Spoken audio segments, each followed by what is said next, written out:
ഒരിക്കൽ സുഗതകുമാരി ടീച്ചർ പെരുമ്പാവൂരിൽ എന്തോ പരിപാടിക്ക് പോയിട്ട് തിരിച്ചു വരുമ്പോൾ അവിടെ ഈ കൈതച്ചക്ക റോഡിലിട്ട് വിൽക്കുന്ന, അതായത് നമ്മുടെ പുറത്തിച്ചക്ക പിന്നെ റോഡിലിട്ട് വിൽക്കുന്ന കണ്ടുകൊണ്ട് വാങ്ങാൻ ശ്രമിച്ചു.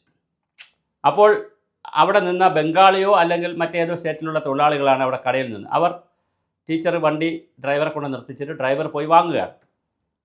അപ്പോൾ ആരോ ഈ തൊഴിലാളി എടുത്ത് കൊടുത്തു, തൂക്കി കൊണ്ടുവന്ന്, ശീമച്ചക്കയല്ല, കൈതച്ചക്കയല്ല, പൈനാപ്പിളാണ് ശരിക്കും പറഞ്ഞു, പൈനാപ്പിൾ കഴിക്കാനായിട്ട് വാങ്ങുന്നു. അപ്പോൾ പൈനാപ്പിൾ ഇങ്ങനെ കൊണ്ടുവരാൻ വന്ന സമയത്താണ് കടയുടെ മുതലാളി അപ്പുറത്ത് വേറെന്തോ ആവശ്യത്തിന് പോയിട്ട് തിരിച്ചു വരുമ്പോൾ നോക്കിയപ്പോൾ അയ്യോ സുഗതകുമാരി ടീച്ചറാണ്. ടീച്ചറോ എന്ന് ചോദിച്ചുകൊണ്ട് ഉടനെ തന്നെ ഈ കൊണ്ടുവന്ന ടീച്ചർക്ക് കൊടുക്കാൻ കൊണ്ടുവന്ന പൈനാപ്പിളിനെ തിരിച്ചു വാങ്ങിക്കൊണ്ടുപോയിട്ട് വേറെ പൈനാപ്പിൾ കൊണ്ട് കൊടുത്തു. അപ്പോൾ ടീച്ചർ ചോദിച്ചു, എന്താ ഇത് വേറെ പൈനാപ്പിൾ, ആദ്യം തൂക്കി തന്നത് ശരിയായിരുന്നല്ലോ എന്ന് പറഞ്ഞു. അല്ല ടീച്ചറെ, അത് കീടനാശിനി തളിച്ചതാണ്, ഇത് ഫ്രഷാണ്, ജൈവ കീടനാശിനിയാണ്, ഇത് ഫ്രഷ്, ഇത് വേറെ രീതിയാണ്, ജൈവമാണ്, മറ്റത് പ്യുവർ. അപ്പോൾ ചോദിച്ചു, ടീച്ചർ ചോദിച്ചു, ഇത് എന്താ ഇങ്ങനെ രണ്ട്? അത് നാട്ടുകാർക്ക് കൊടുക്കാൻ ഞങ്ങൾ കീടനാശിനിയും രാസവസ്തുക്കളും രാസകീടനാശിനിയും ജൈവ കീടനാശിനിയും ഒക്കെ ധാരാളമായി തളിക്കും.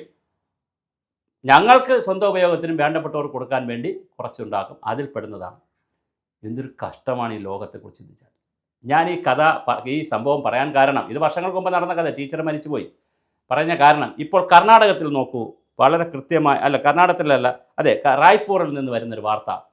ഒരു വീട്ടിലെ 4 പേർ, രമേഷ് നായിക്കിൻ്റെ മക്കളായ നാഗമ്മ, ദീപ എന്ന് 3 പേർ മരിച്ചു.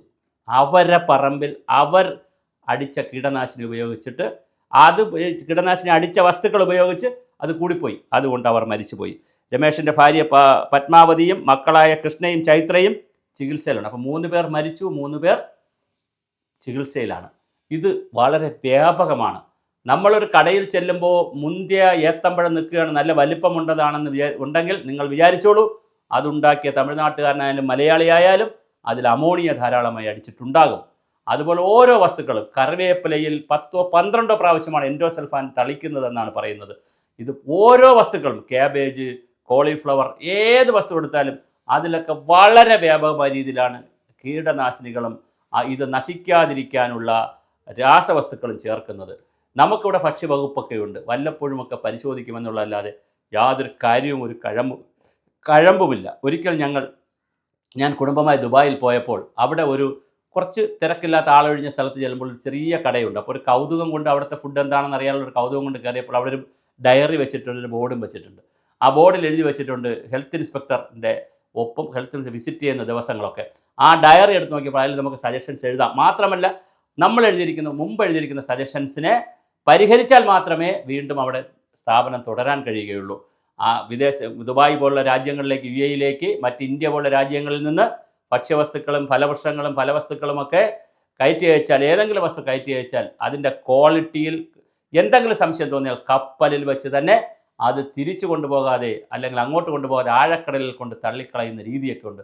അത്ര മനോഹരമായിട്ടാണ് ലോകത്ത് ഒരുപാട് രാജ്യങ്ങളിൽ ഭക്ഷ്യ സുരക്ഷ നടപ്പിലാക്കുക. പക്ഷേ ഭാരതത്തിൽ നിർഭാഗ്യവശാൽ നമ്മുടെ പാതയോരങ്ങളിലും ഒക്കെ ധാരാളമായി ഈ ഓരോ സീസൺ വരുമ്പോൾ മാങ്ങ, ആപ്പിൾ, ഓരോ വസ്തുക്കൾ കൊണ്ടിടും. നമ്മളുമൊക്കെ മേടിക്കും, ഞാനുമൊക്കെ മേടിക്കും. പക്ഷേ ചിലപ്പോൾ വളരെ കുറച്ച് വിലയ്ക്കായിരിക്കും തരുന്നത്, അത് മേടിക്കും. പക്ഷേ മേടിക്കുമ്പോൾ ഇതെല്ലാം ഈ കീടനാശിനികളും അതുപോലെ തന്നെ പിന്നെ മരുന്നുകളും ധാരാളമായി ഉപയോഗിച്ചിട്ടാണ് ഉള്ളതാണെന്നാണ് നമ്മൾ അറിയുന്നത്. നമ്മുടെ നാട്ടിൽ എന്നാണ് ഒരു ഭക്ഷ്യ സുരക്ഷയ്ക്ക് വേണ്ടി അല്ലെങ്കിൽ ഇതിനു വേണ്ടി ഒരു നയം വരുന്നത്? ഭാരതത്തിലായാലും കേരളത്തിലായാലും ഒരു നയം ഇനി എന്ന് വരും? നമ്മളോട് ടെറസ് കൃഷി ചെയ്യുമോ, മട്ടിപ്പാവ് കൃഷി ചെയ്യുമോ, അല്ലെങ്കിൽ ഓണത്തിനൊരു മുറം കൃഷി എന്നൊക്കെ പറഞ്ഞ ആളുകളുടെ മണ്ടയിലേക്ക് കയറുന്നതല്ലാതെ ഇവിടെ ഹോൾസെയിലായി ഉൽപ്പാദിപ്പിക്കുന്ന മൊത്തം ഉൽപ്പാദകരായിട്ടുള്ളവരുടെ പുറത്ത് എന്തെങ്കിലും നിയന്ത്രണം, അവരെ സഹായിക്കുന്ന സാമ്പത്തിക സബ്സിഡികളോ അവർക്ക് മറ്റ് ജൈവവളം തയ്യാറാക്കി കൊടുക്കലോ, നമ്മളിവിടെയുള്ള വേസ്റ്റിനെ മാനേജ് ചെയ്ത് അത് വളമാക്കി കൊടുക്കലോ, അങ്ങനെ എന്തെങ്കിലും പ്രോസസ്സിലൂടെ കൃത്യമായി കീടനാശിനികളെയും അതുപോലെ തന്നെ രാസവസ്തുക്കളെയും കീടനാശിനികളെയും വല്ലാതെ ഉപയോഗിക്കുന്നതിൻ്റെ അളവ് കുറയ്ക്കേണ്ടതുണ്ട്. പക്ഷേ നിർഭാഗ്യവശാൽ അങ്ങനെയൊന്നും നടക്കുന്നില്ല. ഇപ്പോൾ റായ്പൂരിൽ നിന്ന്, കർണാടകത്തിൽ നിന്ന് വാർത്ത, ഒരു കുടുംബത്തിലെ 3 പേർ മരിച്ചു, 3 പേർ ആശുപത്രിയിൽ വളരെ സീരിയസ് ആയിട്ടുള്ള ചികിത്സയിലാണ്. അപ്പോൾ അവരുടെ പറമ്പിൽ അവർ തന്നെ തളിച്ച കീടനാശിനിയിൽ നിന്നാണ് ഇത് വന്നിരിക്കുന്നത്. അപ്പോൾ നമ്മൾ മനസ്സിലാക്കേണ്ടത്, മനുഷ്യൻ്റെ ശരീരത്തിന് ക്യാൻസറും അതുപോലെ തന്നെ കിഡ്നിക്കും വൃക്കയ്ക്കും എല്ലാം, ലിവറിനും ഹാർട്ടിനും എല്ലാം വലിയ കുഴപ്പമുണ്ടാക്കുന്ന കീടനാശിനികൾ, എൻഡോസൾഫാൻ അടക്കമുള്ളതിനെക്കുറിച്ച് നമുക്കറിയാം. അതിൻ്റെ നിരോധനമൊക്കെ വന്നത് എങ്ങനെയാണെന്ന് നമുക്കറിയാം. അപ്പോൾ ഇത് വലിയൊരു പ്രതിസന്ധിയാണ്. പക്ഷേ നമ്മൾ ഈ തിരക്ക് പിടിച്ച ആൾക്കൂട്ടത്തിൻ്റെ ഇടയിൽ ഓടുന്നതിനിടയിൽ ഗവൺമെൻറ്റുകൾക്കും ഇതിനകത്തൊരു പദ്ധതി ഇല്ലയോ എന്ന് പലപ്പോഴും ചോദിച്ചു പോകും. ഞാൻ കേരളത്തിലെ ഉദാഹരണവും പറഞ്ഞു. നമ്മൾ കഴിക്കുന്ന ഭക്ഷ്യവസ്തുക്കളിൽ എത്ര മാത്രമാണ് ശുദ്ധമായിട്ടുള്ളത്, എത്ര മാത്രമാണ് വിഷരഹിതമായിട്ടുള്ളത്, എന്തുമാത്രം വിഷമാണ് മനുഷ്യൻ കുറേശ്ശെ കഴിക്കുന്നതെന്ന് നമുക്ക് ആലോചിക്കേണ്ടതുണ്ട്. അതുകൊണ്ട് കൂടിയല്ലേ ജീവിതശൈലി രോഗങ്ങൾ വളരെ ചെറിയ പ്രായത്തിൽ ആളുകൾക്ക് വരുന്നത്. അതുകൊണ്ട് തന്നെ വളരെ ഗൗരവമായിട്ടുള്ള ചിന്തകളും സാമൂഹ്യമായിട്ടുള്ള ഇടപെടലുകളുമാണ് ആവശ്യം. നമുക്ക് കൃഷി ചെയ്യാൻ, വ്യാപകമായി കൃഷി ചെയ്യുന്നതിനെക്കുറിച്ച് ചിന്തിക്കണം. അതുപോലെ തന്നെ ഈ കൃഷി ചെയ്തുകൊണ്ടിരിക്കുന്നവരുടെ അവർ ഇത് ഉപയോഗിക്കാതിരിക്കുന്നതിനുള്ള നിയമങ്ങളും ബോധവൽക്കരണവും സബ്സിഡി കൊടുക്കലും, വെറും നിയമം ബോധവൽക്കരണം കൊണ്ട് മാത്രം കഴിയില്ല. സാമ്പത്തിക സബ്സിഡി കൊടുക്കലും, അങ്ങനെ എന്തെല്ലാം രീതിയിൽ സഹായിക്കാൻ പറ്റുമോ അതെല്ലാം ചെയ്യണം. കാരണം ഇപ്പുറത്ത് ഭക്ഷ്യവസ്തുക്കൾ കഴിക്കുമ്പോൾ അത് തീർച്ചയായും ആളുകളുടെ ആരോഗ്യമാണ്, ജീവനാണ്. ഒരു കാര്യം പറഞ്ഞ് അവസാനിപ്പിക്കാം. നമ്മൾ ഓണത്തിന് തമിഴ്നാട്ടിലെ തോവാളയിലെ പൂവ് പിന്നെ പ്രശ്നമുള്ളത് നമ്മൾ കഴിക്കുന്നില്ല. അപ്പുറത്തെ പച്ചക്കറിയും അതിൻ്റെ അപ്പുറത്തെ മുട്ടയും മറ്റ് സ്ഥലങ്ങളിലെ അരിയും പഞ്ചസാരയും എല്ലാം പുറത്തുനിന്ന് വരുന്ന കേരളത്തിൽ വലിയ മരണങ്ങൾ സംഭവിക്കുന്നതിൽ, വലിയ അസുഖങ്ങൾ വരുന്നതിൽ ഏറ്റവും വലിയൊരു പങ്ക് ഈ ഭക്ഷ്യവസ്തുക്കൾക്കുണ്ട്. നമ്മൾ ആരുടെ കാലത്താണ്, ഇനി ആരാണാവോ മന്ത്രിയായൊക്കെ വന്ന് ഈ കേരളത്തെ രക്ഷിക്കുന്നത്? ആർക്കറിയാം? ആരോടാണ് ഇതൊക്കെ ഒന്ന് ചോദിക്കുക?